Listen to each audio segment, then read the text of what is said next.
তো আজকে রান্না রেসিপি হবে কম খরচে কীভাবে চাউমিনের ভুজিয়া রান্না হয়। তো তার জন্য লাগবে হলুদ, ম্যাগি মশলা, লঙ্কা, লবণ আর পেঁয়াজ আর ডিম লাগবে, সাথে তেলও লাগবে।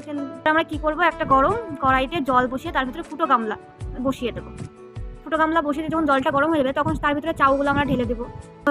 চাউগুলোর ভেতরে লবণগুলো অ্যাড হয়ে যায় আর তারপরে নেড়ে দিয়ে ঢাকনা দিয়ে দেবো। তারপরে যখন সেদ্ধ হবে তখন আমরা তুলে দেখবো যে সেদ্ধ হয়েছে কিনা। সেদ্ধ হওয়ার পরে জলটাকে ছেঁকে নিব ভালো করে ছাকার পরে একটা থালায় বা কোনো কিছুতে চাউগুলোকে ভালো করে মেলে দিব।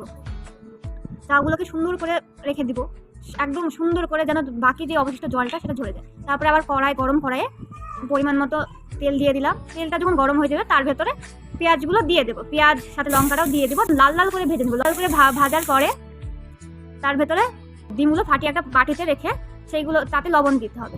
লবণ দিয়ে ভালো করে চামচ বা ঘোলানিতে গুলিয়ে নিতে হবে, সুন্দরভাবে গুলিয়ে নিতে হবে যেন লবণটা ডিমের সাথে ঘুলে যায়। ঘুলে যাওয়ার পরে গরম কড়াইতে পেঁয়াজের ভেতরে দিয়ে ভালো করে নেড়ে নিতে হবে, ভালো করে নাড়তে হবে যেন সাইডে না লেগে যায় কড়াইয়ে।